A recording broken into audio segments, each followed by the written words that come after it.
All right, we're here again. I'm so blessed. Every week, I just get to sit down with like the most awesome people in the country, the world. I get to sit down with coaches, track and field coaches every week, and I'm super excited to have today's guest. Please help me welcome from beautiful North Carolina, Montreat College, track coach Britten Olinger. Almost got that last name wrong right there, Britten, already, man. How are you, Britten? Yeah, I'm doing great, man. It's a great day. It's always a great day, isn't it? I mean, come on, we're track coaches at the end of the day. Oh yeah, no. Especially well, it's kind of like I told someone the other day, this is kind of what I think I tweeted out what purgatory feels like because now like the Olympics track ended. So like there's no track event itself, at least for me, not until like December. So Yeah, it's like practice be like it's kind of like, oh man, it's like what do I do with my life? yeah, it's like, what do I do? I'm lost here. Yeah, right. Yeah. Now, by the time you're listening to this, so I'm actually pretty lucky. I'm actually, by the time you listen to this, I will already have been, but I'm actually going. I get the opportunity to go to the Prefontaine Classic this year. Yes, that's right. Yeah, I'm pretty pumped. I mean, looking at the start list and people that are going to be there. Again, while you're listening, you already know the results. You know what I got to see, but I'm expecting just fireworks left and right. So I'm super excited to hang out over there. Get one more track fix in before indoor season. I have to wait till January or something. I know.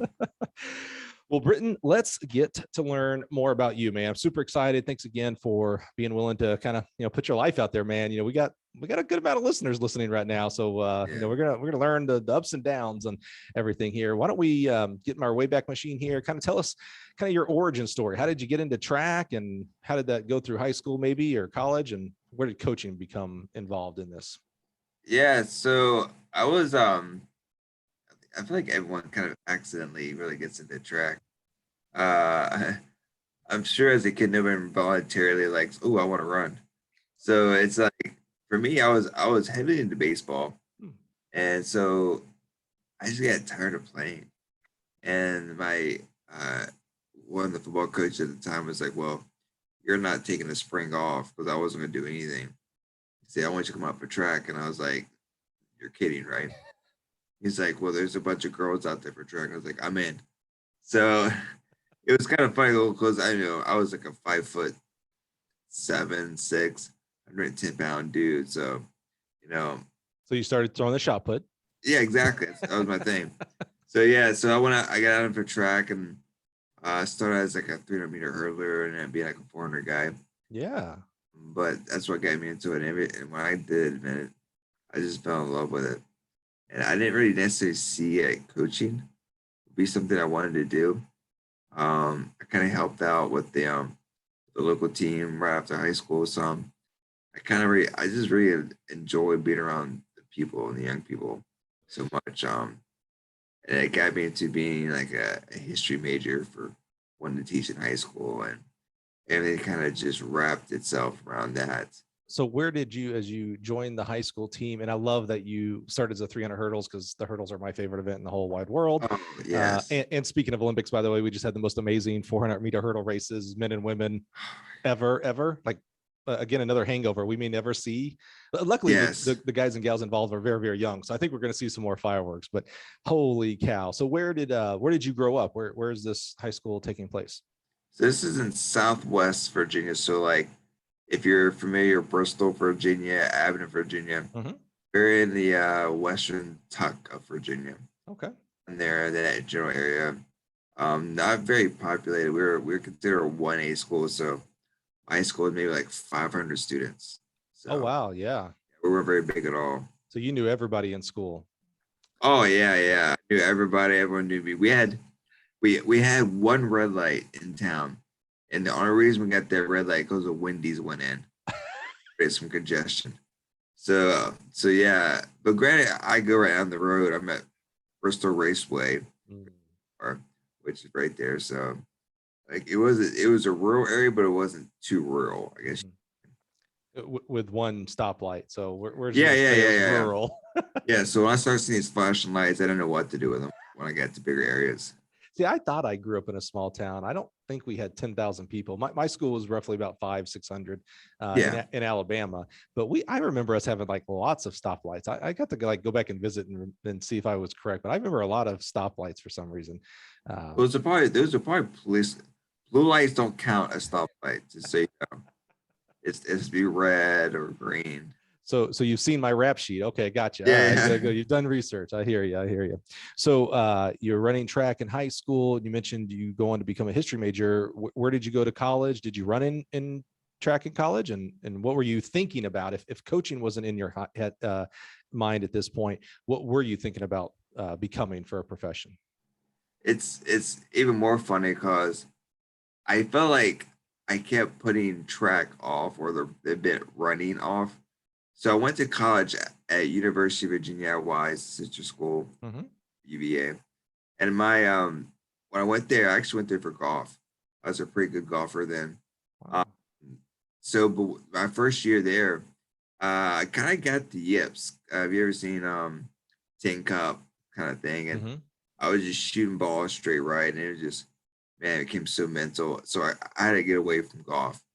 But I did not like sitting around doing nothing. And I went to I met with the coach that I had cross country, and I was like, hey, I wouldn't mind running. Could I run? I went online and stuff and saw this stuff. But I noticed after I agreed to coming out to running that the times were like, wow, these kids are on like 27, 26 minutes for a 5K. That's slow. And I realized like, oh, this is 8K. And so I went into the meeting thinking it was still a 5K. I had no idea they bumped up. I was going to say, hold on. Wow, they were really bad. Because I was, Yeah. That's not good. And I was like, well, I thought they ran 5 mile. No, not a cross country coach here. So I was like, I thought it was kind of more 8K, 5 milers, right? You thought that was 5K. So you thought, you're like, oh, I'm going to come in and be. Oh yeah, I was like, I'm gonna be the stud. No idea that it was the 8K. At that point, like I can't just go back and like, I regret this decision. So no, I stuck it out, stayed to it, and it was actually cool because I was always a 4 meter guy, and middle distance kind of my thing, but kind of getting to see life as a legit distance runner, and that was a few years. Took me a few years to adapt to it, but I by no means was a good cross country runner. Yeah. Well, okay. So I got to ask, we thought these were 27-minute 5K guys and not gals, I guess. But so what was your first that you can remember your first 8K time that you ran? Oh man, I think my first, so in Kingsport, Tennessee, there was this race called the Crazy Eights. At one point, it was like the fastest 8K in the world used to be there. So they bring a lot of the Kenyans and a lot of the South Africans in. And so that was my first legit race. I think I finished that thing in like 35 minutes. But like I remember getting to the 3 mile mark, just happened to be up this they probably did on purpose, but this hill. I remember getting there thinking like I have never felt this amount of pain in my life. Like I've got to find something better, like horseback racing or something, like anything that I don't have to move. So it was, yeah, luckily it got better from there, but yeah, that was my first. Of course, I picked the fastest 8K in the world again. Like, how dumb was that? I thought you were going to tell me you blazed it. 2.5 mile mark and seeing the Kenyans come by the other direction. Oh, I was like, holy crap! Like they must start way ahead of us. I'm like, yeah, next one's like, no, they start at the same time. I was like, oh, that's humbling. You're like, man, are they lost? Like, no, they're on the right track, buddy. I was like, oh, this is crazy. Where were you mindset as you're racing this and picking up and learning about life as a distance runner? What was your mindset as far as a profession? Were you studying to become a teacher, a lawyer? What were you thinking? Yeah, I was still becoming a history major. It was I still wanted to. At the time, I didn't necessarily had an idea if I wanted to be what sport I wanted to coach. I know I just want to be with younger people and kind of influence their life that way. So, history was still the goal there. So you're thinking definitely teacher route because I want to help Yeah. young people, but still not kind of haven't found what I'm hearing is like haven't found your sport. You know, you mentioned football earlier, golf, baseball, track, and cross country. You're still kind of maybe finding yourself in regards to the athletics side of it. Yeah, yeah. I didn't really have a agenda toward what sport. I just want to be involved. Mm. I didn't really care if I was gonna be a water boy at what point. Like in some random sport, I wanted to be involved in, and I did a lot of things growing up through like that dealt with a lot of youth ministries and built with a lot of young people, and I got poured into at a young age by some really good mentors of mine, and that was something I feel like I wanted to really pay it forward because I saw how much influence not just in my life, like a lot of my friends' lives, and that was something I really want to get into. And like I said, it didn't matter which sport it was. I didn't think it was gonna be track. I knew I played some basketball. I did a little basketball coaching in high school too, and maybe it was gonna be golf. It didn't matter to me, but at that time, I did not know that track was gonna be the sport that I ended up. I'm glad you brought that up because I was going to ask, you know, that yearning almost of wanting to help other people is usually something that is modeled to us first, right? Mm. And modeled sometimes is both ways, not only modeled in a good sense, like you mentioned, people pouring into you, but sometimes the absence of that role model, that person in our Yeah. life, you know, makes us like, hey man, I missed out on this. A piece of me is missing. I want to make sure other people don't have that sense as they're growing up. Who were maybe some people that, you know, I'll say the simplistic form, mentored you maybe through high school and younger? Any coaches, or I think maybe you even mentioned maybe clergy or anything like that, or parents? Yeah. Man, one guy who was really big, there's a few. I'll name their names. Some name shout outs. Uh, well, one guy name was Dave Wells. He was involved big time with me. He did a ministry called Young Life. Mm-hmm. Really cool. I remember one of the few times uh,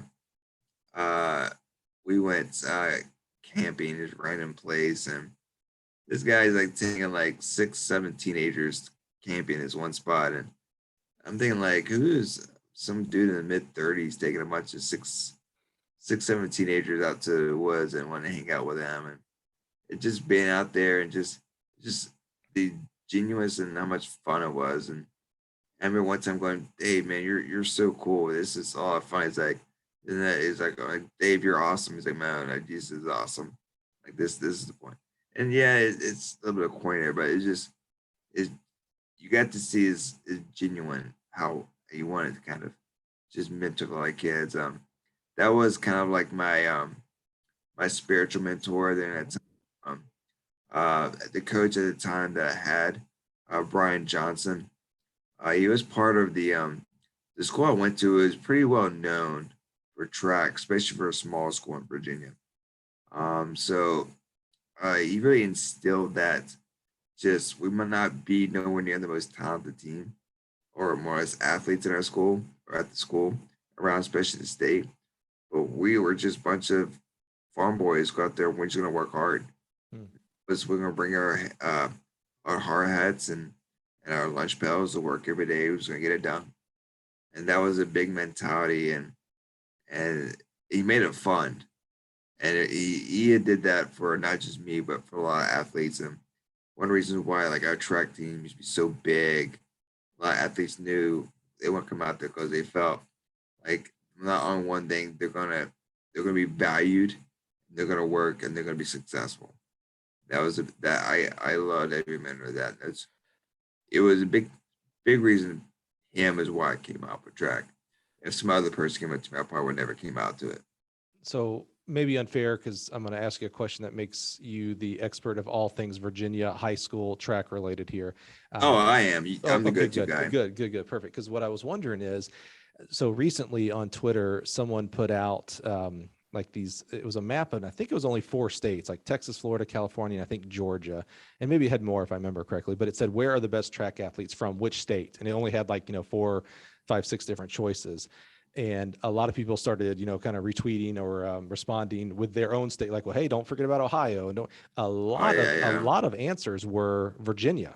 Like that might've been the most yeah, like not on the list choices, the other choice. And yeah, I started thinking about some of the athletes that I knew of from Virginia. It's like, oh yeah, there are a lot, for a small populated state, not a Texas and California population. There's a ton of great athletes there. You mentioned this, like you talk about it, the hard hat mentality of just buckling, getting down. We might not be the most talented, but boy, you're going to get our A game. We're going to give you everything we yeah. got. Is that a Virginia thing, or was it more isolated towards what you're talking about here at your high school? How does that play out across the state, maybe? Um, I do. There is a little more toward that southwestern port because Virginia is kind of almost divided in two fronts. Hmm. Of the, I would say Richmond up the DC over Hmm.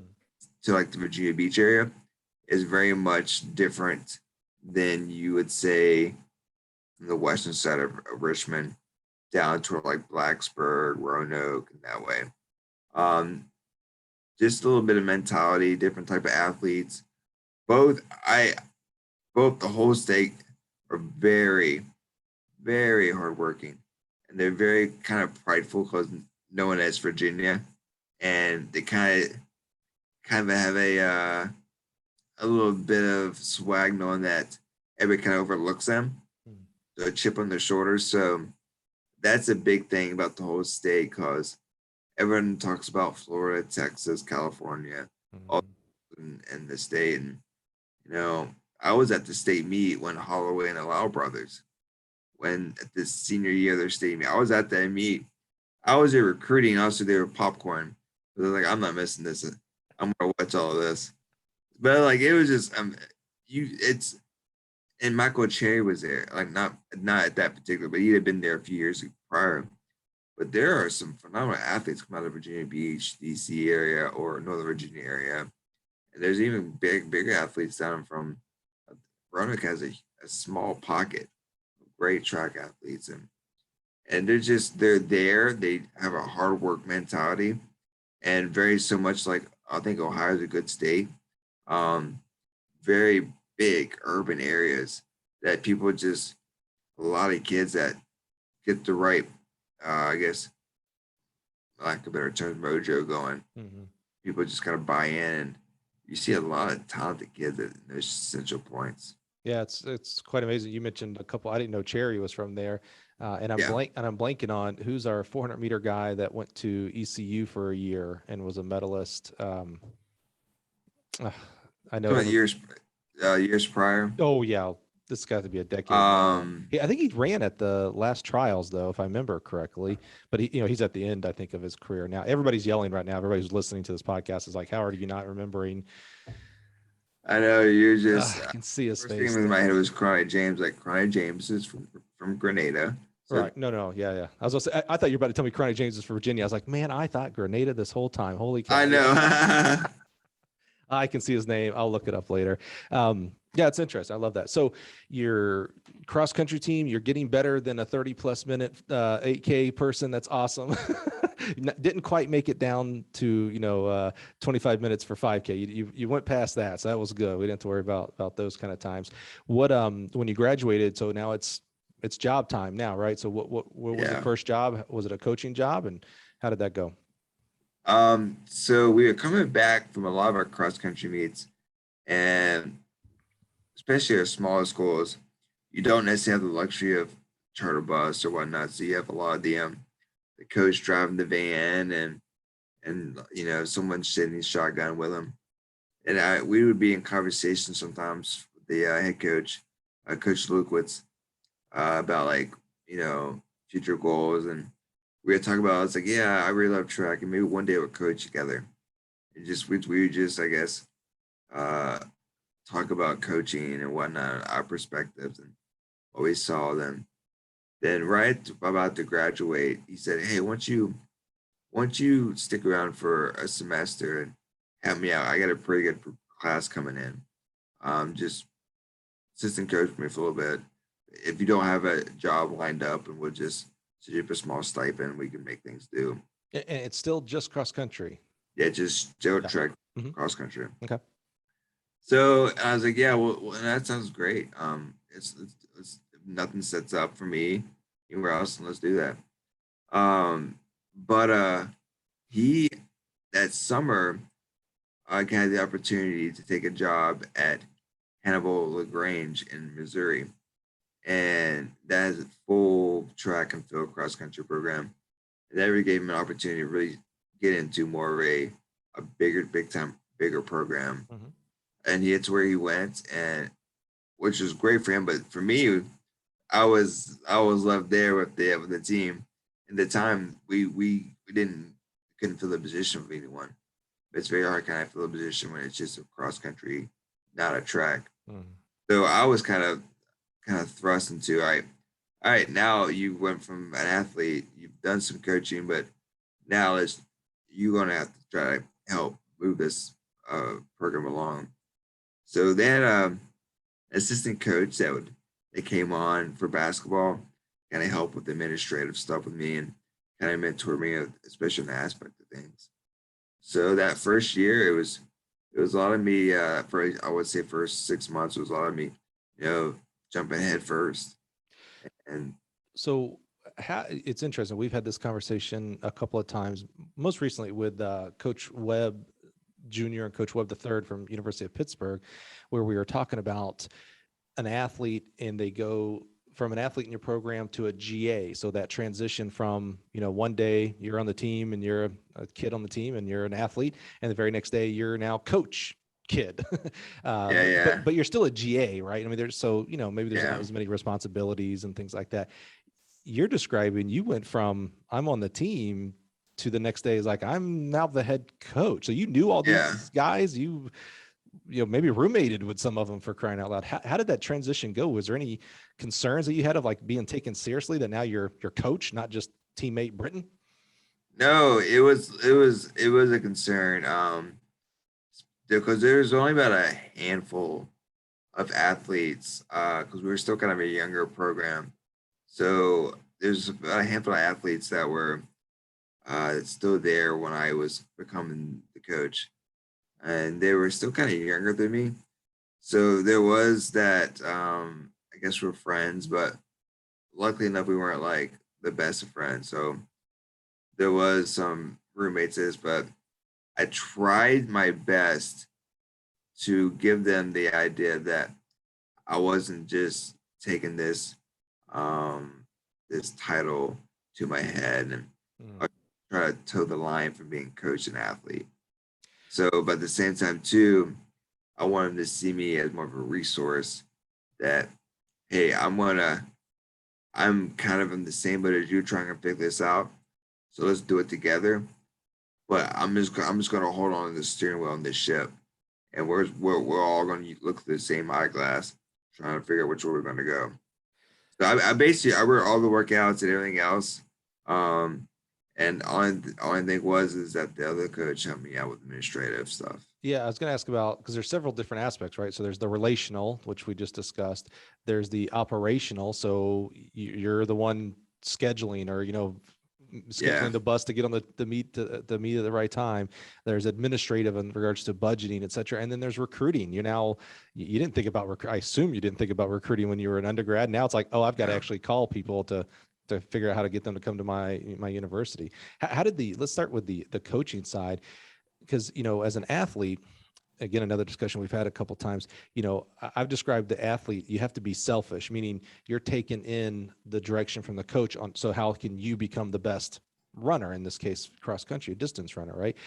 You're not normally, as an undergrad, I shouldn't even say undergrad, as an athlete, because you can go past undergrad, you can become an elite, and you're focusing on how can you get the best at your event.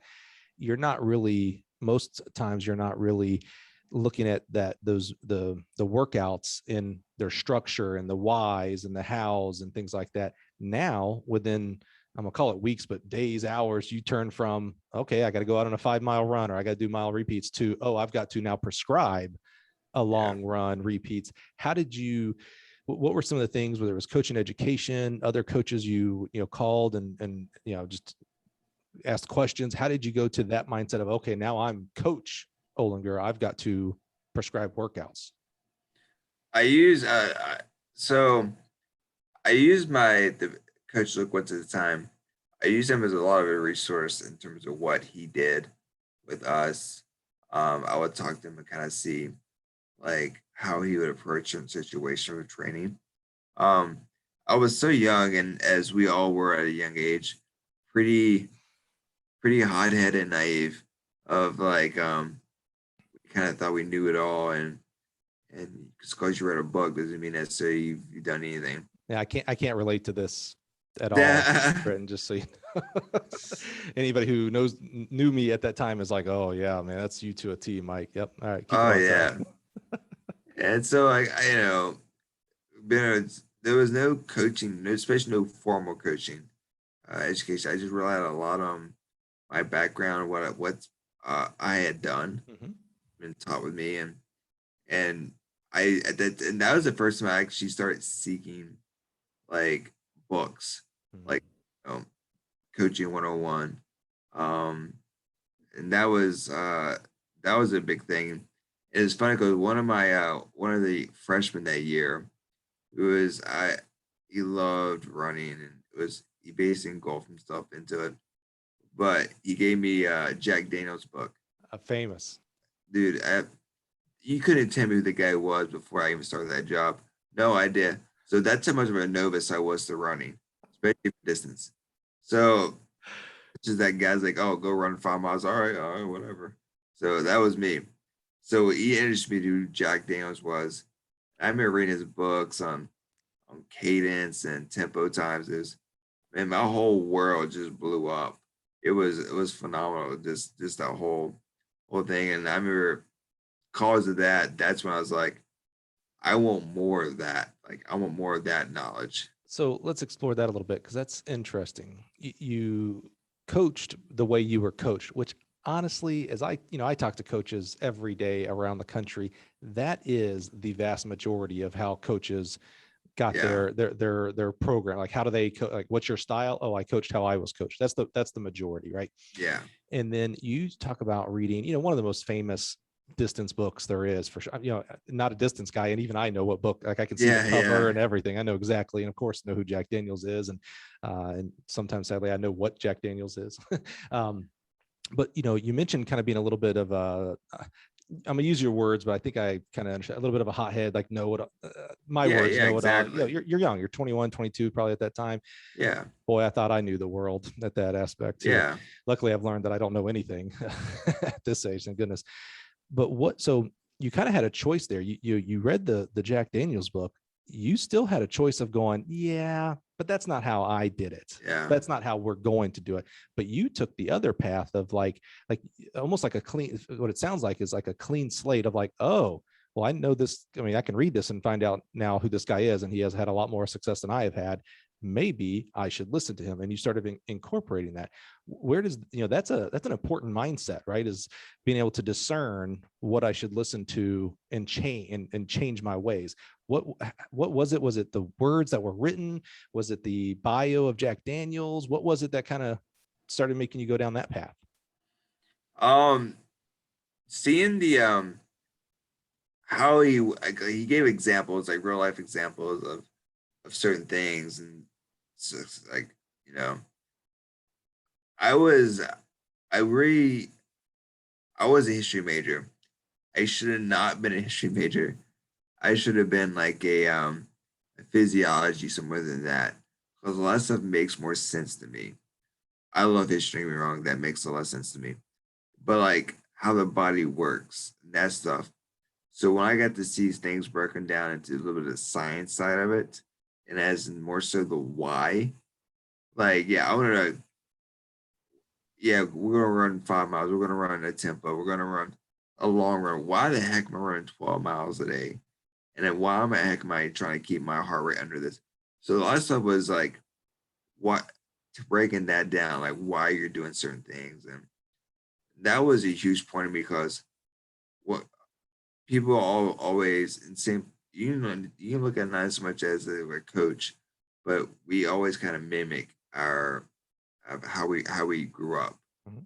being a becoming an adult, like how we were raised as you normally a lot of times how you raise your kids, but it's like how it is.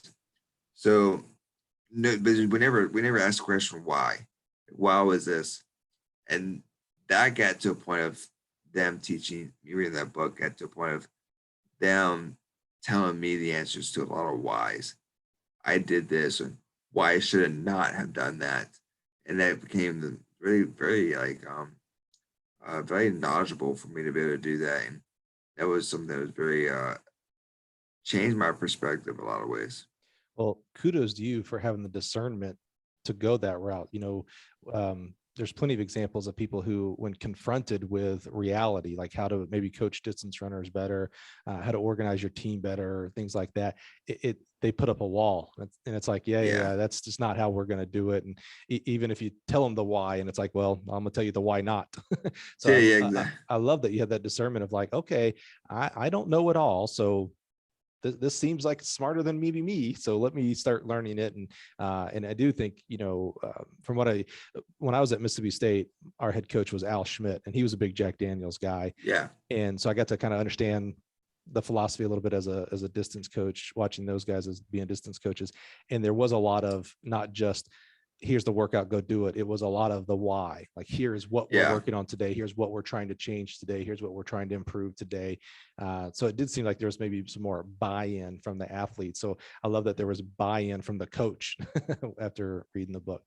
So how did that translate? So you've got these kids who have been on the team, who have been under one style. You kind of go to, I don't want to overstate it and say a radically different style, but you go to a different style. How did they acclimate to it?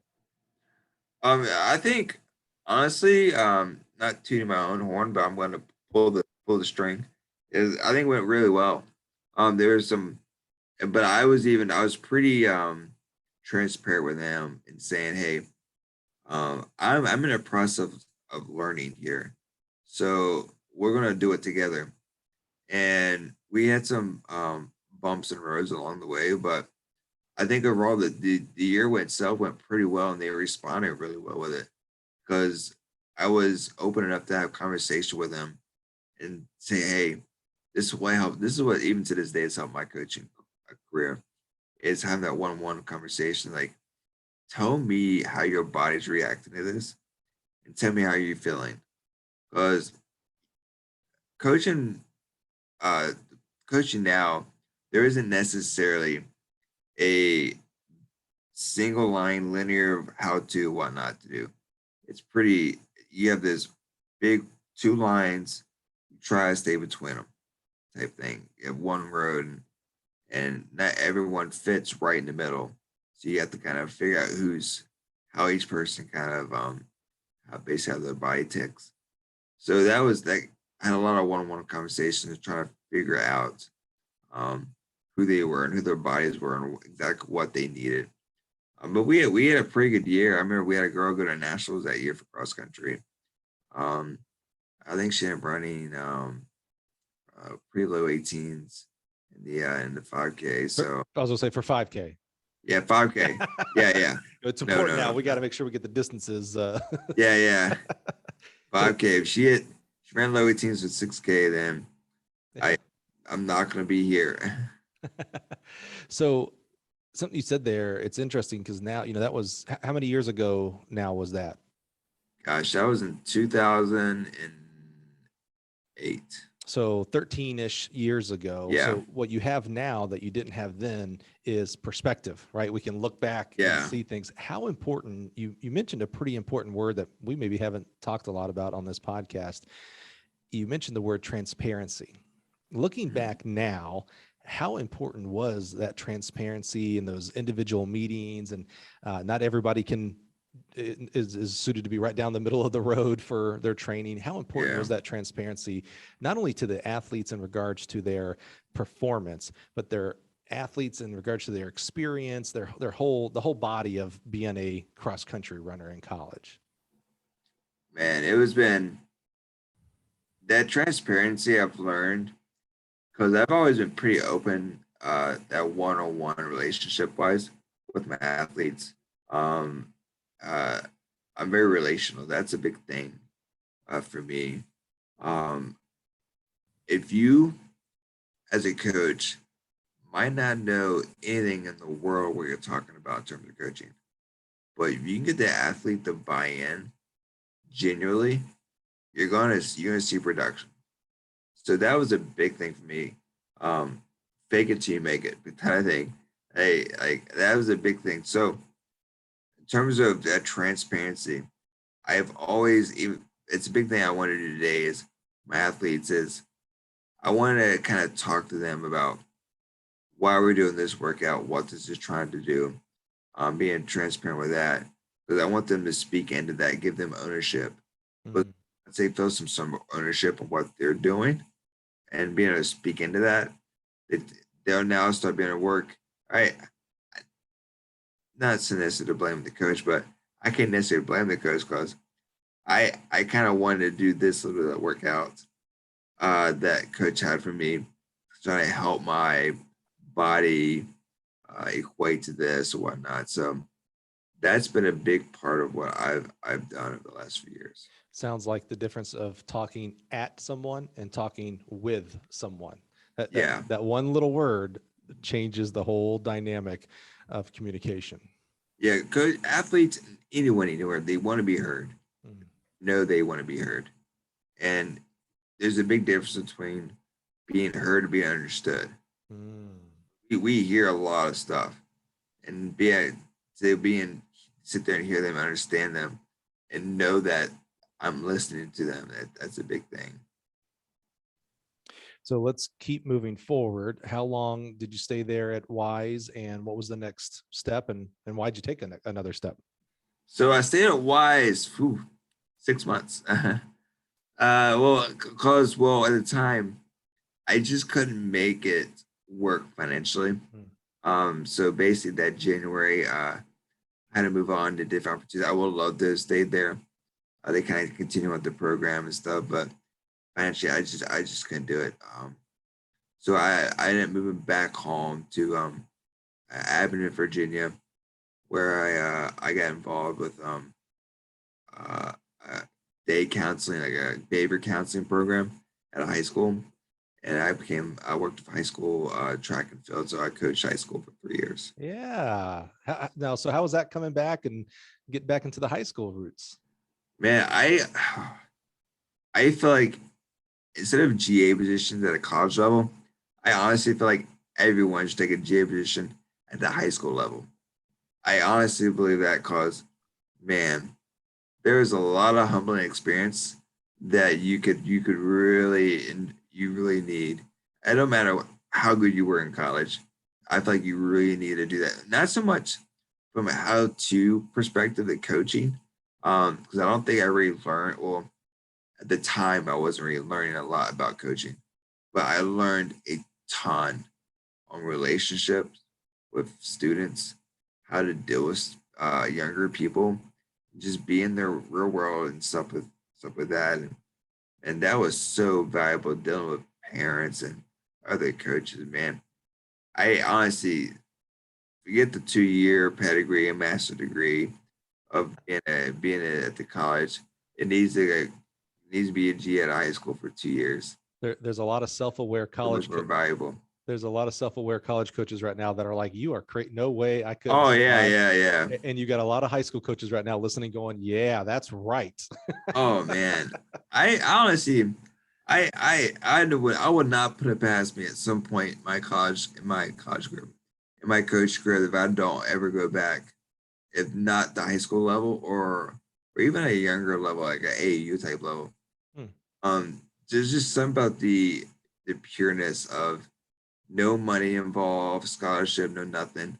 I am out there because I want to be, or my parents are making me, and just doing that and just seeing some kid out there who had never broken 13 in their life and male in their hundreds suddenly run a 12-8 and a random Wednesday meet where nobody's at, seeing them just totally stuck. That I'm just telling you, there's a lot of value in that. I struggle with that. I have some of the same feelings with that you're describing there.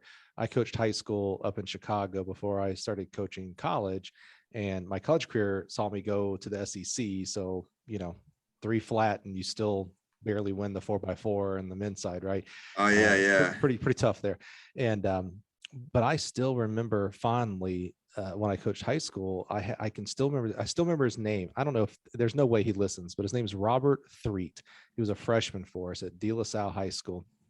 And I'm sure, my memory's whack now, so the times are going to probably be wrong. But I remember at the JV Catholic League Championships in the mile, he runs, I think it was, my memory's probably again just crazy here, but it was not a very good time, meaning in the scope of things. He's a freshman boy, but I think he broke 6 for the first time. I think he ran 5:53, 5:55, whatever, right? So still not, I mean, when I was at Mississippi State, we had Tiffany McWilliams, she was running 4:30 for the mile, 4:20. So not in the scheme of things, not very good.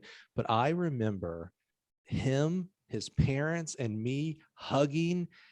I mean, just like so happy for him, like so incredibly happy for him. And then I go into college where a kid will set a PR and doesn't make the final of the conference meet, and it's like, well, better luck next year, kid. Like you didn't score points for it. And it's like, and it has its own rewards obviously in college, but the where I say I struggle is, I really believe that we kind of demonize the present and the future, and we put the past on a pedestal. So I wonder how much of like my fondness of memories from coaching high school back in 1994, so 25, oh man, I'm getting old, 25 years ago, how much of it is like, oh, it was so long ago, so you think it was awesome, but we had our own struggles probably. I know we did. And then I also wondered, it was 25 years ago, are kids different today, with social media? Thank God I didn't coach in the social media era. Is it different on the high school level now with kids and profile, social media profiles and, shouting yourself out and all that kind of stuff? I don't know. I kind of just struggle, but I do have a fond memory of coaching high school like you're describing. It is different in a very positive way. Yeah. Doesn't mean you can't get it on the college level. There's still so much joys in it. Mm-hmm.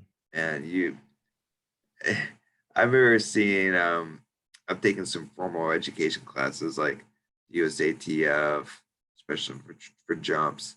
I just finished the US TFCCCCCCA for the jumps thing, but seeing some of their examples and stuff, and man, I'm thinking like, man, on the high school level, you sitting there trying to do this with 30 kids.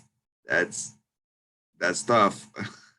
I know you kind of adapt thing based on your stuff, but you have to become really good at problem solving, conflict resolution.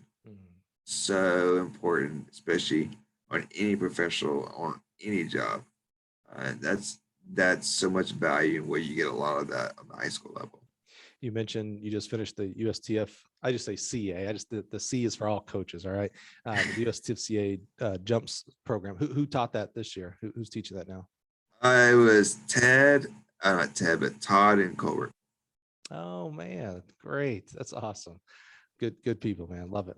The USATF coaches that changed my coaching career. So I always love to know who's teaching, who's giving back. And I could tell the quality of your program just based on your teachers. And so I know you had an amazing program.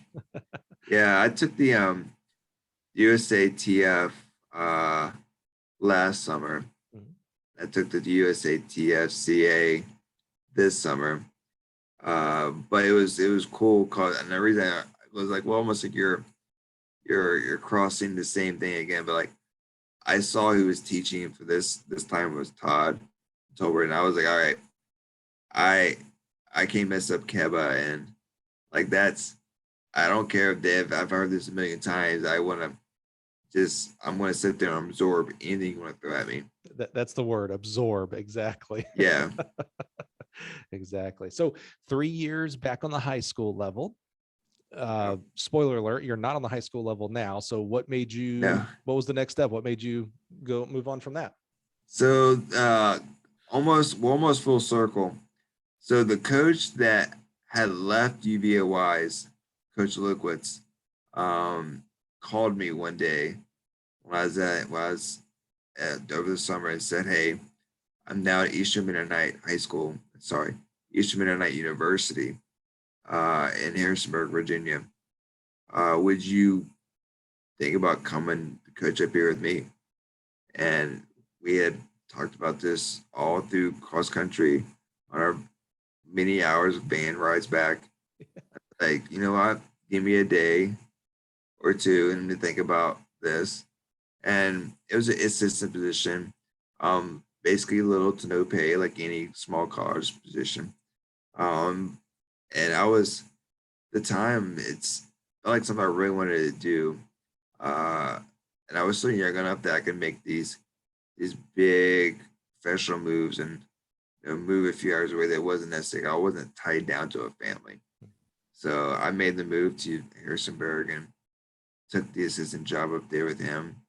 That's when we kind of started our relationship, kind of going getting in the college ranks with me coaching. And are you coaching distance? What it's hard to peg you down here. You just told I us know about I've the been all over the jumps. place. Yeah. I've literally coached every event but pole vault. So, but at this point, when I got there, even at Abbott in high school, so I coached cross country at UVA-wise. I started coaching sprinters and jumpers and hurdlers at Abbott, which has kind of been where my better side of things have been. But I've always loved distance. When I got to EMU, it was, excuse me, same thing, hurdles, jumpers, and sprinters. And that's kind of been where I've been since. Did you, being I'm going to say being a distance runners in the past, but you were hurdling and 400-meter running in high school. Is sprints and hurdles kind of where your passion was, or were you always kind of looking over at the distance guys and gals and like, I wish I was coaching the distance? Man, I think there's each one has a pull. There's a love for distance. I really think in terms of at least where my mind is and how it works, it's almost like mowing the yard. You kind of get that, yeah, look at that tightly lines there. You kind of see a little more of that distance run because in terms of what you're trying to produce and your workouts and your plans. Because yes, you do that in jumps. It's so short of a time frame. A jump in itself might last like 4 seconds, but like a distance run, for me, 4 minutes or 3 minutes to, 2 hours of marathon. So like you kind of get to see the whole pedigree of your, I guess, your whole program and what you're working. So that's where my mind works. Yes. So I'm always looking at my shoulder like, the 800-meter guy over there working out and that person working out for the 5K. So yeah, as much as I work now mainly with jumpers, that's kind of where I'm at. But man, I'm always reading about distance running and everything else.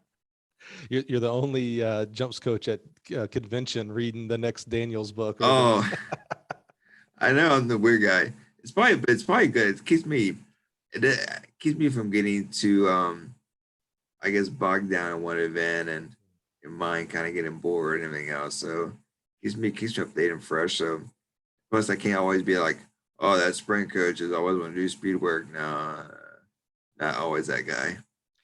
So there's a saying, the best laid plans of mice and men, and I can't remember the rest of it, but basically it's like, we plan on one thing and then sometimes reality is different. So you've been talking with Coach Lewis for a long time to coach with them, and you now get the opportunity going to Eastern Mennonite to coach with them, your old coach. Seems like a match made in heaven. How did it go? Did you guys click right along as now staff members together, or was there any dynamic of like, hey, you're still my athlete back in the day? We kind of married pretty well. He has been he's been a guy I've coached with now, what, 5 years here, 4 years there. So we've been together for 9 years basically. He's my second wife. So but we've been together for a while in colleges. But we've always seemed to work well. We have different mindsets and different ways to go about things, but they kind of pair well together. It's like having a good wine with dinner. I'm more so the dinner, he's more so the wine. But it's kind of nice. We went to EMU together. The program was not very good. I think that maybe 6 to 10 athletes. Um, Total? oh, total, yeah. Oh, Our wow. program across country. Hmm. By the time we had left, we have gotten the program up to around 60. That was when 4 years. Bravo. Bravo. But we had multiple All Americans. We had a really good female who's now the new assistant coach at Brown, but she was a multi All American in the mile and the 15. She was running up like 3 or 4 years rowing D3. So we've had some pretty good athletes. I had a guy there who ended up going on to 3 time, 2 times All American and that 400 hurdles. So we've been we did a pretty good thing there. So That's got to be a good feeling. It's one thing to take over. Like I'm going to use Pat Henry and Dennis Shaver here as a little bit of an example. You know, Pat Henry was the head coach of LSU. Dennis Shaver was the assistant, and they were winning yeah a lot of titles. Pat moves on to Texas A&M. Dennis now takes over this amazing program, and now that's hard as well to keep up that level. And Dennis has definitely done so. He's won national titles. oh He's yeah All Americans. In this case, though, Britton, that's got to feel so good to take over a program that's, I hate to say at death's door, but 6 to 8 athletes for a track program, distance program, everything it's just not existent. It's just not there, right? yeah And you move it to 60 plus you have accolades of All Americans and things. I mean, that's got to feel like that's really your fingerprints all over this thing. You and the staff. yeah. It was, man. It was a grind because you're beating down these doors of these high school students, and you're preaching how you're gonna basically you're trying to sell hopes and dreams one day for a program to be good, and especially a Division III school in Virginia. Trying to convince a guy come to your school to pay 40 grand for a team that might not be very good at all, and that's tough. It's extremely hard, and trying to sell the whole school too, and EMU is an amazing school and amazing people there. But it was tough, but we had great people there, and EMU was a good sell. I think once people got in, uh, get to see the school, and they were like, "Wow, this is a good place." So they really got to buy in, not necessarily to us as a program, but the school in itself, and that really helped a lot of things. And we saw a pretty good amount of success for those few years there, and it was a lot of fun to make a cool run. That's awesome. So you spent 4 years there, completely, like literally turned the program around. It was heading against the grain, and you turned it Yeah, around and had success with it, which is amazing. It's so awesome to hear that, healthy things grow. And so to hear about programs that go from very much a small participatory event, 6 guys or yeah, gals just kind of out there, to like, oh, now you're a full-fledged program and you have goals at conference and you have goals to make it to nationals, and some of those kids going to have goals to make All-American. I mean, that's what we should all be striving for in regards to our yeah. program, lifting up our program. So from there you come down to, or over, up Montreat. I was no good. Kind of, You're the history kind of guy. like diagonal. Diagonal. Okay. So you Yeah. went diagonal to Montreat. How did you get to Montreat? And you mentioned maybe that you're with Coach Lewis now. So you guys go together, or how did that, walk me through that path? So it was we had another blip in the radar. So the at least the time frame. So I was actually at Eastern Mennonite for 5 years, but we're only for Coach Lukowitz and I were only there for 4 years together. So he ends up taking a job here at Montreat that was offered to him, Hmm. and um, just like, and then I got elevated to the head coaching position at EMU. So I was there for another year without him. So I ran that program for a year. So 2 quick questions. I obviously was butchering his name. I was saying Coach Lewis. Tell me his name again. I want to make sure we Oh, represent. it's Lukowitz. Lukowitz. All right, Coach. You deserve your name to be said right, Coach Lukowitz, especially since he called you his second wife. So we just want to make sure get you right there, Coach Lukowitz. Second, so now you're the head coach of Eastern Mennonite. You've been a head coach before. Yeah. Much more. You feel a little bit better about this one? Maybe a little bit more prepared? Yeah. Instead of jumping headfirst, now I got arm floaties on, so it feels a little bit more safe. But yeah, this felt a little bit better. I felt a lot more prepared. That's just Coach Liquid's kind of groomed me in that aspect of ways, and it wasn't like walking into an unknown situation. Well, I like, yeah, first of all, you're following, I'll say a mentor at this time, he Yeah, was your coach and he's your head coach when you're at Eastern Mennonite. But I love how you visualize that. You said you had arm floaties. And the reason I love that so much is, almost, I mean, I guess maybe if you've been a head coach for 20 years, maybe you're prepared for quote unquote any head coaching program in the country, but you're never really always ready, right? You always have to have those floaties. You got to learn yeah, something in the new positions. I love that visualization you gave there. yeah. No, it's e- every just when you think it's always the thing when you think you've heard it all. There's always that surprise, and that's basically a lot of what coaching ends up being. Yeah, that's right. You mentioned earlier about problem solving. Isn't that what life is? I mean, that's what it is. You're Yeah, never fully prepared. Get in the muck, figure it out, use your resources, and just solve the problems, man. Because there's always going to be problems. oh my gosh. So It never ends. never ends, never ends. So you spend a year as the head coach of Eastern Mennonite, and then you come and join Coach Lukowitz at Montreat.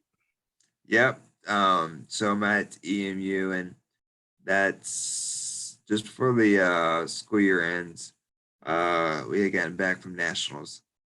He asked me if I wanted to join in Montreat. Montreat was doing something pretty special, and very, very similar, not as dire as EMU was, but Montreat was a situation where the program was not doing very well. It's one reason why Coach Lewis took a job down here. I don't know why we're chasing program builders. That's just a hard thing. But like he came down here to kind of turn that program around, but it really felt like the school in itself can just really sell itself. It doesn't need a coach to sell it. The school itself is so unique. It can do itself. Some tender loving care from a coaching aspect. And so he sold me just same way you go into a high school student's living room. It is same to me and convinced me to come down here with them. And once I told my wife too that I'm not sure if Montreat would be a place that I want to be. I had zero reason to come here. I'm a director, head coach at Eastern Mennonite. I'm great program. Everyone's returning for the next year in terms of athletes. I just had my first kid, not even a month old. So you're go and tell your wife that we're gonna move with a one. Yeah, exactly. So it was I had zero reason to move. Great school, and big plans going on there. So they eventually convinced me to come down here and took the job here as as a coach and So built. what was the reason? I mean, you named every reason not to come down to Montreat, and on top of that, you're in North Carolina, which has like, I don't know, 1,000 other college track Oh programs my to recruit gosh. against. Yeah, yeah, exactly. I know North Carolina. I I used to think be. every exit I look at is like, oh, welcome to home of so college or university. Yep. I mean, there's a billion. It's a lot like Kansas, small population and a Yes. bazillion colleges with track programs on all levels, JUCO up to Division I. It's quite amazing. So what was it? I hate to say this joke because it's not a joke, but I'm assuming it's not because you got paid $1 billion. We unfortunately don't pay our track coaches enough. So other than No. pay, what was it? What was it to be with Coach Lukowitz again? The area, the school, what was it? A lot of it was, a lot of it was the school and one of those you go somewhere with the athletic director was a really successful track and cross country coach prior to coming athletic director and but the school itself was so genuine and really about the student, how they invest in the students. EMU was the same way, but when I came here and kind of see it for yourself, because before I came down here, I was like, I don't know if Montreat was the place I want to go. It just, I don't know.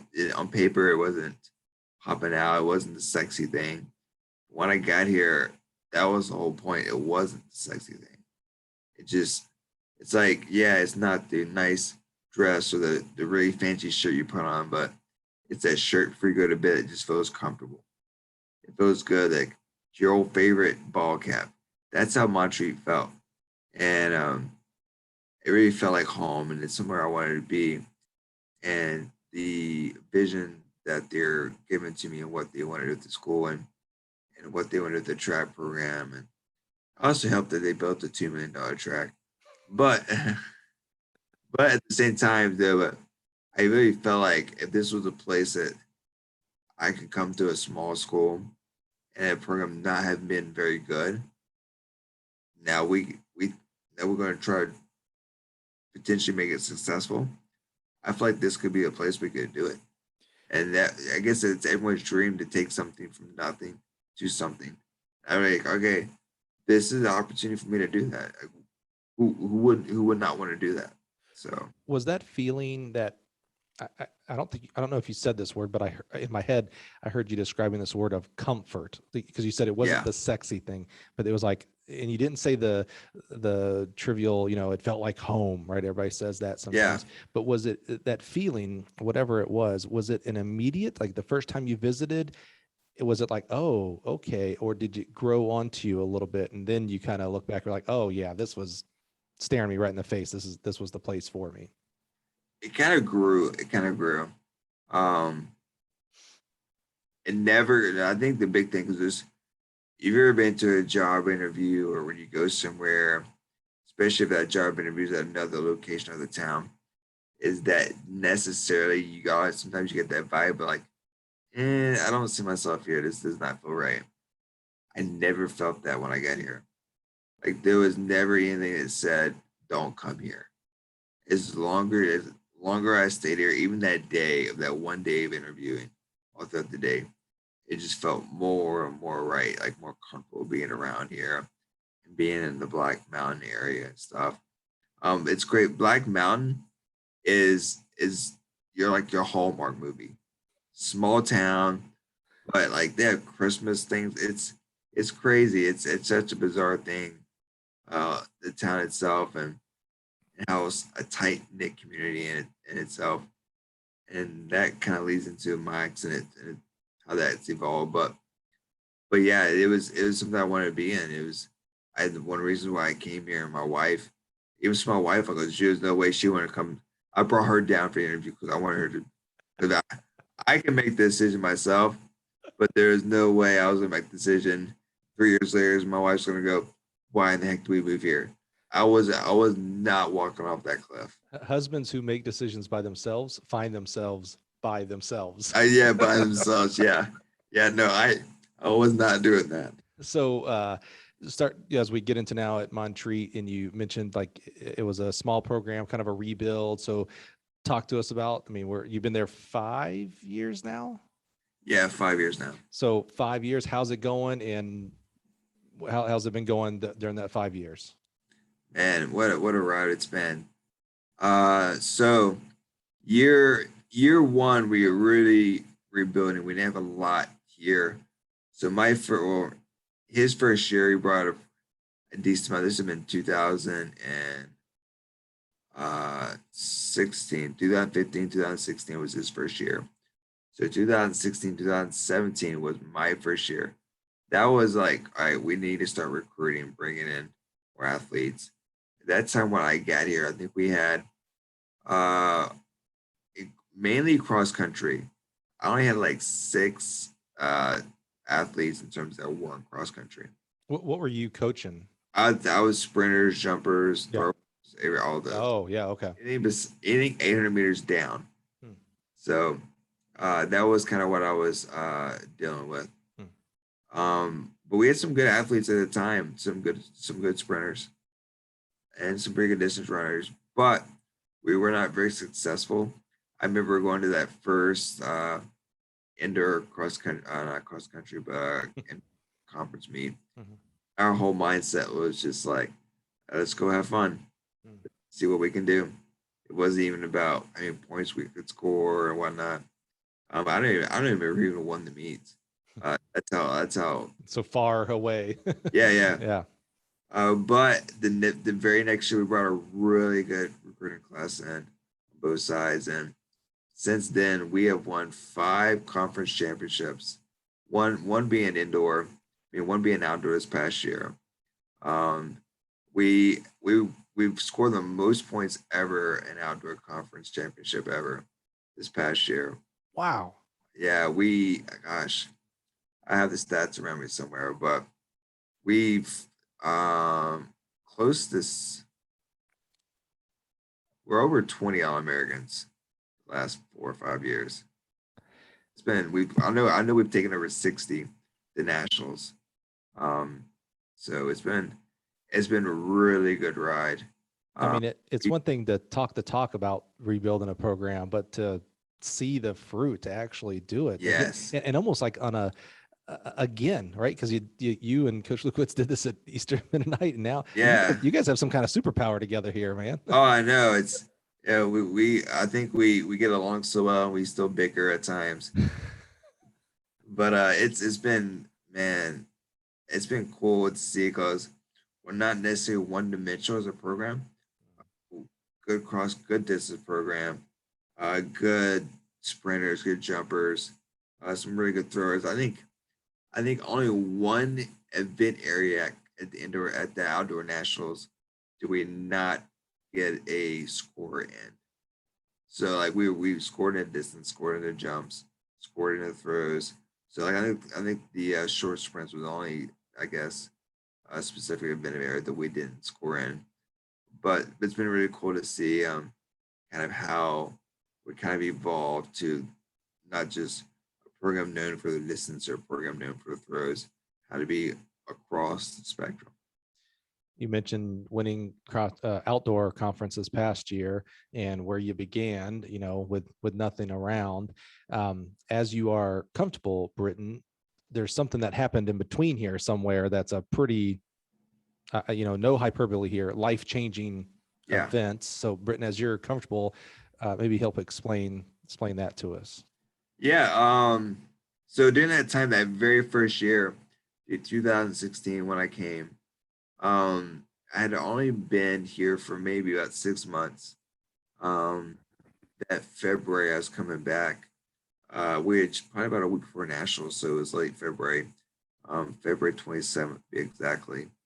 I was actually coming back later that day from practice. I just dropped a few kids off at the dorms.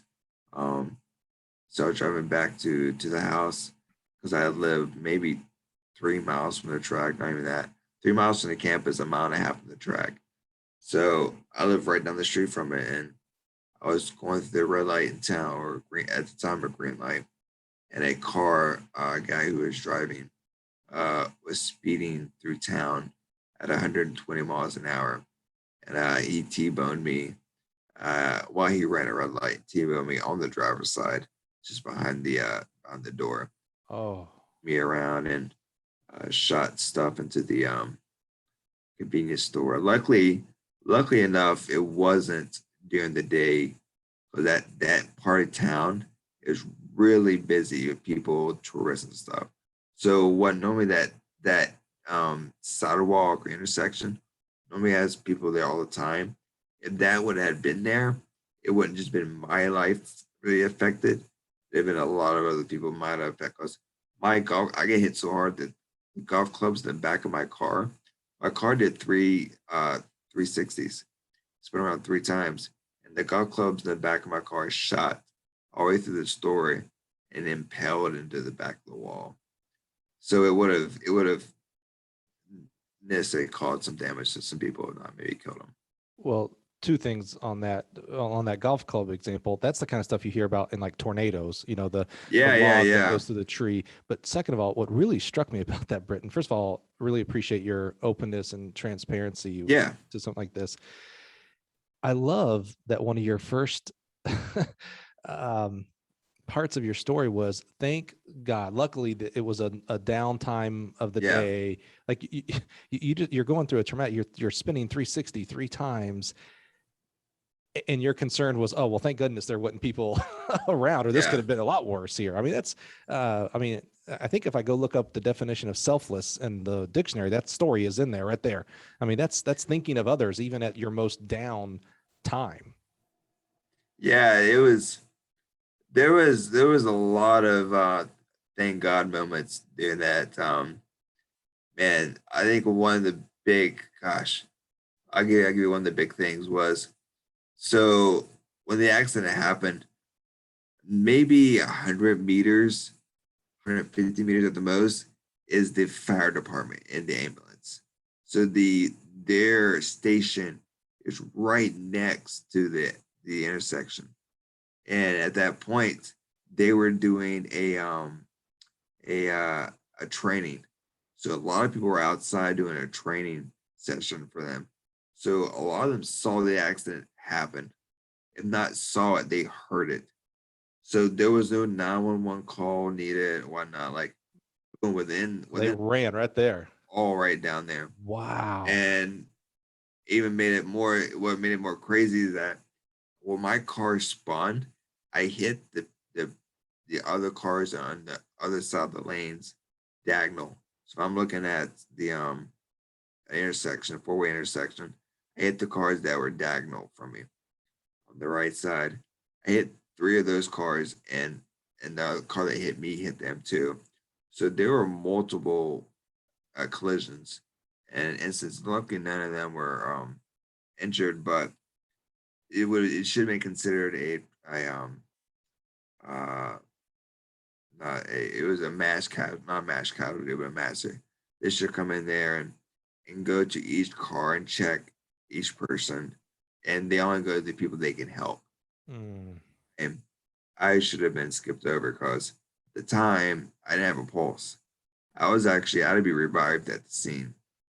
So also too, I was hanging outside my car door. So my door actually opened up. And luckily I had my seatbelt on. But I'm like hanging outside my car door. So my car door never would have opened. They'd have had to use the jaws of life to open up, which never got to me in time because they had to revive me at that point. I've had irreversible brain damage because of the lack of oxygen. And if they would have declared it a scene that they'd have go to all the other cars, then that would just delay the action to get into me. But yeah, they had to they cut the seatbelt, got me down, immediately started CPR, the shock, everything you would see on TV. That's essentially brought me back to life. So I have no memory. Anything I'm telling you is what has all been recounted back to me. I mean, April 27th until probably almost March. No, late March is when I have no memory for about a month. From the time of the accident? Yeah, for about a month. I was like in a coma for like 2 weeks. I got drug-induced, medication-induced coma. And I came out of it, even though I was kind of communicating to them and talking to I wasn't really talking because I was tracked. But I was communicating with them. I still don't remember because of all the pain medication and stuff I was on. So I mean, anybody who knows me knows I don't get speechless, but Britten, I mean, we started off this podcast by saying, I'm just so happy and thankful that you're here. Yeah. This could easily have not happened.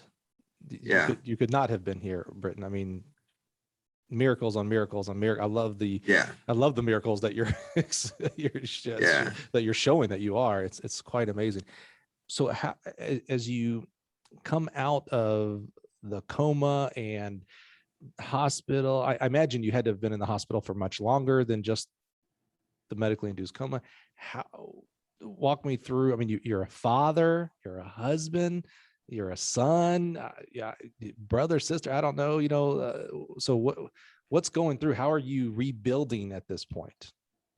So one of the first memories, the reason I'm laughing because I was just about to say, I wish you are watching on YouTube right now. If you could see his face, this is going to be good. But I had to point out, his face lit up. I just asked him for a pretty more detail. This was a Yeah. gruesome event, and his face just lit up like Christmas here now. So I didn't want to interrupt you, Britton, but your face, my man, this is good.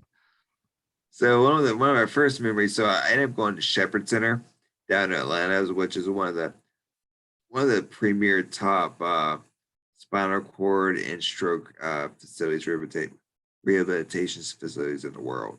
Period. Um, so I went down there, and so my memory doesn't really start, at least for me, even start getting memory going. It's like the first day or two there, and that's like right about the first week of April. But one of my first very early on memories, my wife is with me because I got transferred there. I was still in ICU there for maybe like a week because I still wasn't as stable as they wanted me to be. But she was sitting in bed with me with a phone, speakerphone, and I remember hearing them going, "Hey, congratulations, it's a boy." I'm like, "It's a boy. Wait, what? What's a boy?" I'm like, and the first one, like, what happened? How long was I out for? And I was like, and she's like, no, it was just I was pregnant, remember? So my wife was a month pregnant before the accident. And I knew this. I knew this. So I actually knew this, and I actually had gone to the doctor and stuff, OBGYN, on the ultrasound. I went through all that. But I had forgotten because of everything else. All the medication, pain medication, the accident, slight brain injury. Like there's that, and it was gone. So there was this shock of like, holy crap, I'm now paralyzed, and I've completely forgot I had a kid coming. So that was, yeah. So yeah, that was one of my first memories. Well, first of all, what's your wife's name? Samantha. Shout out Samantha. Oh my gosh. I mean, you must have an amazing sense of humor to get through all of this together. You got to have some just laughing Yeah. moments of like, yeah, this guy don't even remember me being pregnant and everything. That's just shout out Samantha. You're a rock star. God love you. That's so interesting. So before the birth of my first kid, so he's going to be 11 this year in December, a month before he was due, I get into a car accident where a car lands on top of me. Holy smokes. Yeah, but now I'm completely fine. I mean, it sounds terrible, and it was a car landed on top of me, but I was completely fine. This is going to sound so wimpy compared to you, Britton. When I had to get out of the car on the passenger side, and I put my hand in the seat, to crawl over, and there was glass there, and I got a little cut right here, a little blood came. Yeah. But so here's where I was getting at. Now I'm just this relates to you, Samantha. So the cops come and everything, but we're fine. And the cop was like, "Do you want me to give you a ride to the house or to where your wife works or where, whatever?" And I was like, "My wife is 8 months pregnant, sir. There is no way I'm just gonna show up without my car. Like, no, I'll figure something else out." I think she was at work. That's what it was. And so I had him take me to the house, and I get a rental car and everything. And I still got to tell my wife that this happened, right? Yeah. And so I get a rental car and I pull up. She was working at our church at that time. And so I pull up in the rental car. And so, I called her and said, "Hey, let's go to lunch." She was already, wives are so smart. She was already suspicious because she's like, "But you don't ever call me up for lunch. You're at work. What are you doing?" So I pull up to the church, and she comes out and she sees I'm in a weird car, right? A rental car. And I was like, my goal was like, show her like, "Look, I'm fine. See?" And then I'll tell her what happened. And so she gets in the car, and I said, "Well," I was like, "Surprise, I bought a car."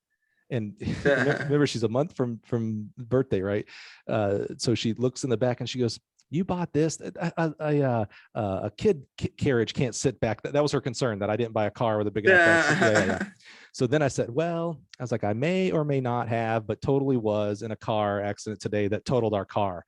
And so, like a wife, she's concerned. She starts tearing up. And I was like, "No, look, see, I'm good. Britton, you didn't have that opportunity, friend. You didn't get the choice of Samantha. We'll find out later when I can prove to her." This is unbelievable, actually. Yeah, it's man, hearing her recount of the whole thing is a whole different story in itself. what she had to go through. And she, Yeah. so we talk about it at times, and her getting a phone call, like I guess hour and after the accident, saying from the hospital, like you need to come to the hospital as soon as possible. Mm. And it was just a lot of it was a pretty big time, but man, she, good lord, having to deal with me, my incident, and then with, at the time we had like a 9-month-old kid, Mm. and that she's pregnant. So now her trying to wade through that the last 4 years, and Mm. ooh, So how do you have the accident? There's miracle on miracles. Love it. There's a miracle of a baby being born in yeah, between this, man. It's amazing. I can't imagine what I think rehab might be the right word, right? Your yeah. rehab to get back into a life. How did that go, and bringing it back into coaching? And like, how did you acclimate yourself back into your profession, being a coach? Yeah, I don't think I ever had a moment when I was in the rehab that I never thought I would get back into coaching. I knew that it wasn't going to stop. Like there was no like, oh, that's the end of this. I remember I had some athletes that that visit me while I was in the in rehab. I even had one athlete that had signed as it wasn't even at Montreat come visit me. Um, Oh, that's how you know you signed the right kid, right? oh yeah, I know. So like it was so cool, and there was never moments that I was like, oh, this is it for coaching. But I remember being in rehab and sitting and them talking through the neurological or the neuro side of the spinal cord, and talking about the scapula, things I need to work on to get stronger again. And in my head, I'm thinking like, oh, I actually know this. Oh, I know this. And talking about like, oh, but it was crazy. Like the bit more I got into that, it was deeper I got into like, oh, getting back to coaching. Here we go. So it really, people, different levels in coaching careers, and some people kind of, oh, this person was my signing moment, my shining moment to like step up my coaching career. The accident itself for me was my shining moment to elevate my coaching professionally. I mean, it kind of sounds weird. Yeah, I was gonna say you're gonna have to explain that one. Yeah. So follow me here. I never would have elevated my professional career in terms of educating myself, the events that I coach specifically, um, and outside of those events, if this accident happened. And this is a little bit of, because people, like any people who suffer some sort of, especially disability accident, like I've gone through, you get a little bit of a little man syndrome, because now you have to prove to people that you're not inadequate. You know what I mean? Like, oh yeah, it's because I'm in a wheelchair. I gotta prove to you I can do it. You kind of gain a little of that. It's not necessarily healthy. So I kind of went to this point of and for people to look at me, I don't need them to look at me like, oh, that guy who's so much like the guy who coaches the kickers. I know exactly what you're talking about because he came to my school one time when I was in elementary school. Yeah, I know. No. Yep. So I knew like if I'm going to be able to sit in front of a kid and convince him to come to Montreat, I need to have some teeth behind what I'm talking about. I don't need to prove to him to know what I'm talking about. I need to be able to not just have a story behind a wheelchair, but when they get here to know that I know what I'm talking about. To have some, like I said, some teeth behind what I'm talking, the knowledge of it. And that was a big thing. So I started digging deeper. I started educating myself, and I had a lot of downtime through rehabs and a lot of downtime and at the house. So again, just reading just random things, articles, studies, just trying to add it to my knowledge. So that event would have never happened. I never would have probably elevated myself as much as I should have. I probably would have just gone with the grain. A lot of coaches who like, oh, I'm successful, I'm just going to keep going successful. Not necessarily bettering themselves as a coach. Right. They can better themselves because they're sitting on the track, but they're not necessarily better themselves professionally. Right. So I knew if that accident never happened, never in a million years in my 4 years have elevated myself professionally as I have. Educated myself, I should better term. So you dive in, you are all consuming, it sounds like, with coaching, education, professional development. Yeah. The accident happens in March. Yeah, March 1, February 27th. Yeah. How long does rehab take? When do you get to come back out onto that track? So I actually came back that fall. So I know. But the one thing rehab told me, Shepard, they always said with every spinal cord patient, the very first year is the most difficult. Not necessarily from a mental standpoint, because there's a lot of like dark times, depression that a lot of people deal with. More so, your body is now really kind of adjusting, just everything. So I came back that August. Or I would say at September. I remember going out and working. I know working with some of the athletes, but I went through about late October to that February where I had ended up having extended stays in the hospital for October, November, December, January, February. Each one of those months, I had 2 week stays in the hospital for pneumonia. Yeah, cause I'm a quadriplegic at the C7 area where my injuries lies, it really takes away my diaphragm ability. So for you, like for what? So when you cough, you have a pretty boisterous cough. Me, this is my cough. Ugh, like there's nothing there. Hmm. I have a special implant that helps me kind of like facilitate that cough to make it a very more robust cough and get stuff out.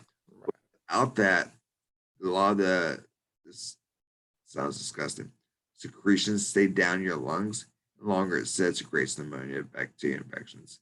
So I have that happening because I couldn't cough certain things up.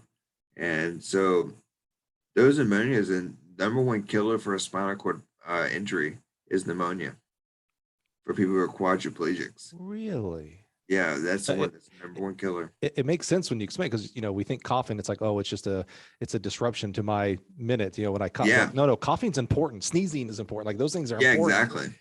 So it makes sense when you explain it that way. I never would, like, that would have been the Jeopardy question I'd have gotten wrong. I would never would have guessed that pneumonia because of that kind of the what has happened. Wow. So Yeah. even though you're going in and out, what was it like that first day you get to go back out to the track? Like, was it just another day? Like, all right, good, this is what I'm supposed to be here for anyway? Or was there any kind of emotionality? Like, all right, I'm back on that track, baby. It was a pretty mix. I knew it was it was like getting an old pair of sneakers on, but the terrain was very different. Mm, No clue what to do with this. Because before I relied a lot on, I was still kind of young. I could physically show people, at least put hands on, like put your foot where it needs to be. right. And now because at this point now I'm coaching mainly jumpers. Mm. I'm coaching an event that there's a lot of physical movement and body alignment where you got to be certain ways. And how am I going to verbally express this to them? That is tough. So I was trying to how can I better communicate with the athletes? I had to figure that out. And that So, first 2 days, it was wide. It was waking you up to a different reality. so this has been now, I'm missing the years, 3 years, 4 years. Since Yeah. since, yeah. I'm sorry, say again, 4? 4 years, yeah. Yeah. So now you're 4 years into this. I don't know if this is appropriate now. I'm sorry, Britton, this new you, No, yeah, it's appropriate, yeah. and it's successful. I mean, we just talked about conference championships and things like that. So what have you talked about the verbalization and what he mentioned a minute ago, we hit this before we hit record today. So I had read this story about this, a kicker coach, I guess a special teams coach is what you'd call him in the NFL. Yeah. So big time NFL. I mean, that's legit. There's only this many jobs, right, in the NFL. It was for the Miami Dolphins specifically, and he probably was at other organizations. But he also, very similar to you, Britten, wheelchair bound. So not, can't, to your point, can't move a kicker's foot to a certain area. Can't like show like, here with your hips, do it like this, but he coached in the NFL. So, I mean, the guy had to be good, right? I mean, they don't just give the jobs in the NFL. So not only how did you figure it out? There's no book for this. I'm assuming there's no, hey, how to coach as a spinal cord injury coach. I don't know of any other examples. I don't know of anybody else you could have called and, hey, so how did you do it, coach so-and-so? How did you get this figured out? This is a whole new ball game here on coaching. Yeah. People with wheelchairs are kind of like unicorns in the athletic world. It was tough. You really had to go out there and just mess it up at some point, so you can hopefully correct yourself. Especially because the very first year I coached, but I didn't do it very successfully because of being in the hospital a lot. I wouldn't even classify my first year being back. I would say that I've been back in the accident the last 3 years, because the last 3 years have been uninterrupted coaching. But in that time is me every year, every month, every day trying to figure out how can I better communicate what needs to be told the athletes. How can I figure out, because I'm athletes. I have one guy this year, Jacob Prater. I could tell him about 20 different languages, him only know one language. You understand what I'm talking about. He is the most easy coaching kid I've ever dealt with, because he just knew. And a lot of times, get to a point time his senior year that I could just let him jump, and he can correct himself, and 9 times out of 10 he's right, because he was that kind of coach, that kind of athlete. And also too, I had a few athletes that I could verbally tell them, still necessarily not get it. So I needed to use my phone and record them.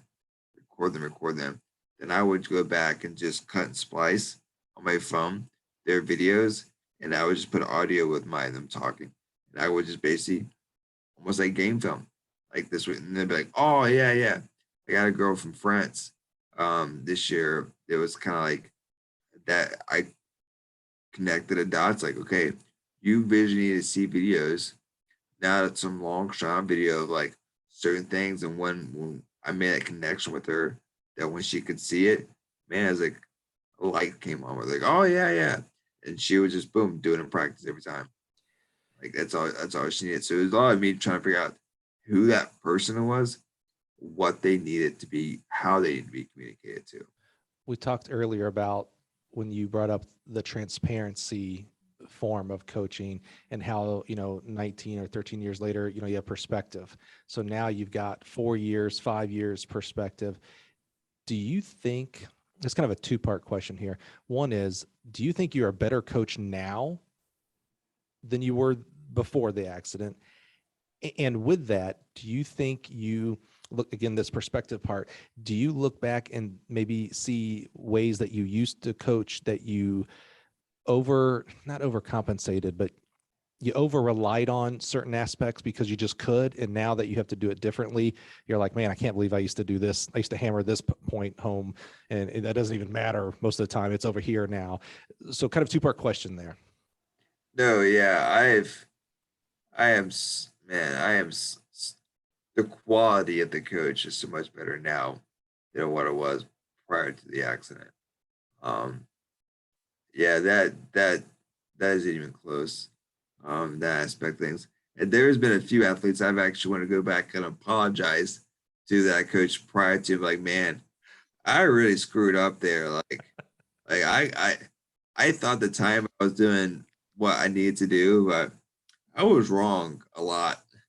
There's been a few times that like I've, you know, before going to sleep in bed, thinking back and like, yeesh, yeah, I could have, we should have done this better. We could have easily fixed that. Mine was always, why in the world did I do that? Oh, I I'm so know. sorry I put you through that. Exactly. I was like, oh my gosh. So like, yeah, there's been, I think a lot of coaches have that, but the difference between the good coaches, not saying I'm a good coach, the good coaches, the bad coaches, seeing that and not say seeing it, but realizing it, Mm. getting to that, and then being willing to make the change. Um, and now it's just it's more I kind of find it comical. It doesn't hurt my feelings if someone came up to me like, yeah, you really screwed that up, but this is how we need to do it. So with someone a little better than what I'm knowing, but like, uh, it's because it just betters me as a coach. But yeah, I think myself, even though I am limited physically, in terms of my ability, but as terms of quality coach, I've gained so much more now than I ever did before the accident. The ability to listen, the ability to have empathy, um, that that has really been a huge aspect. And to bring as much value to other coaches out there as we possibly can, knowing that we don't talk about X's and O's on how to coach a jumper and things like that. Yeah. But I'm just thinking on that second part of my question there, I asked you, is there anything you look back now, you're like, oh man, I really over compensated or over leveraged, overdid it now that I see coaching and the jump specifically in a whole different light. Is there anything like, there's coaches out there right now that are like, they do X, Y, and Z, and you're like, yeah, you know what? I see things differently now, and I have to explain them differently. That doesn't matter in a lot of cases. I used to do that same thing over and over. Is there anything like that? Um, man, I'd probably say the reliance on drills. I Okay. rely so much on drill, and that okay to allow the athlete to go out and just mess it up on the whole for it. Not to say go back and do 8 steps approach, but on a short step, I'm like, okay, we're working on first phase and I want to shorten this. Like, yeah, it's okay for them to take a short approach and go see triple jump, for example, to go through some things where you're kind of working on one aspect, you're highlighting one thing, but um it's okay to kind of go through that and not be pretty. It's okay not to have a pretty practice. Looking like it's okay not to look like the Globetrotters in warm-ups. So that's fine. If anything, you want to look like it to go pretty bad. So that's where we see growth and everything, just like life. Because things go pretty easy. It's never going to end very well. Well, I'm glad you said that it's okay to not look pretty, because that's probably the only way I get through this life, Britton, is like, Oh yeah. that's not pretty. It's just going to happen. We'll Oh figure yeah. it out. That's what's in my wife every day. Man, Britton, as we wrap up, man, I told you before we hit record, one of my favorite aspects of this podcast is getting to know people that I don't know, right? And Britton, you and I have never met, which we're going to change that, my friend. We've got to figure out a way to change that. But your life story, we started the Connections podcast because the person who chooses to become a coach, their life, their journey, their path is important, and it's extremely unique. Even if you think maybe you've taken the very common path to get to where you are today, I guarantee you your path is it's all over the place. And so certainly, you're another testament to that, of your path being not how you saw it. I'm reminded of you ever seen that? I'm gonna call it a meme. It's the bicyclist, and it says, how you think your life, your career is going to go. And it's, a straight, 90 or 45 degrees, I guess. And then it's like, and here's reality, potholes and, crashes and things like that, literally. Right. But I love, it really, like, if you think about what it means to be a coach, what it means to affect young people, specifically in our sport as track and field, and how when this terrible accident occurs, okay, your resolve was like, it seemed like you were one track mind of, yeah, I'm a coach. Like, this is okay. This is one of those in that picture. This is that pothole, but Yeah. I'm getting back on that track. This is what I do. This is how I support my family. It's how I feel my own self, it's my self-worth is helping others. And it started very young for you, helping other people, helping young people. Man, I'm just so uplifted by really your resolve, man, that nothing's getting in Yeah. your way. I mean, everything's being thrown at your way and nothing is getting in your way. You continue to move forward as a father, as a husband, as a coach. Golly, Britten, man, you're amazing. You're awesome. No, I appreciate that. And the biggest thing I want people to realize, because I know um, they're gonna have struggles, and I don't want people to look at my struggles like, oh, well, it's not his struggle. Uh, struggle is a struggle. Like, there's no higher end or lower end. It's all classified as one. Mm. And so for me, it might look like, yeah, obviously I've gone through a lot, and the whole thing's been going through one step at a time. And those first few days, man, it was, I want to say days, weeks, months, even now are tough. There's some days that are pretty dang dark, and but I know the biggest thing for me has been I know that I have a greater purpose. I have kids that are personal kids that are watching me going that are saying, look what he's doing. I need that's that's how life should be. Um, how I need to attack life the same way he's attacking. So I feel like there's not enough. This is not stumping my chest, but there's not enough me's out there. We need a little more of that, just showing of like life's gonna throw some things at you, and unfortunately, it's not giving you time to figure it out. You got to figure it out along the way as you're going, but you're gonna have to keep going forward. I mean, we got to end it right there. I mean, right there, that's the drop mic moment right there, buddy. Thank you so much. I mean, Yeah, brightening my day, brightening everyone who's listening to this today. I mean, you're showing the path that, yeah, there's bumps along the way. There's bad things that are going to happen, and you got to figure it out. We go back to this problem solving aspect yeah. of kind of a theme of the podcast here. And you're solving them, man. You're doing a great job. And you're a rock star, man. I just can't say enough. I'm just so thankful, man. So thankful. Appreciate it. Britten, thank you again, man. Man, it's funny when you mentioned the word transparency earlier, and I was, thinking about how this interview was going to go. You come here today and you are very transparent with us. And, that's one of the most valuable things you can give me is your time and your truth. And so I'm just so thankful that you would spend time with us today. I mean, these are 2-hour podcasts, guys and gals. This ain't easy to do for everybody. And not everybody can sit here and bare their soul. But, when you do this, hopefully there's some, self-help for you as well, just so you can kind of hear your story and remember some good times and know the good times that are here now and are going to be in the future. But also know, please take heart, Britten, that this story, your story, will help others. People are listening right now and their heart just got bigger. Their resolve just got bigger. Their call it woe is me just got smaller. Yeah, You should be looked up to because of the unsurmountable odds that you're overcoming. You're mountable. You're mounting them. I just totally yeah. screwed out the whole thing. Unsurmountable. He's a beast, man. He is climbing mountains here, people. And I'm just so thankful, man. Thank you so much for being here today. Thank you. And thank you for being here and listening, man. I hope you got as much out of today's podcast as I did. It is genuinely rare when I'm speechless, and to hear Britten's story, to already know kind of the spoiler alert of how it's going, it's just it really is uplifting. And in today's world, and this isn't today 2021, this was back in 1921, and it'll be here in 2121. There are bad things in this world, right? We get constantly berated by the media and social media and things like that. It's all bad. Well, I'm here to tell you, life is good.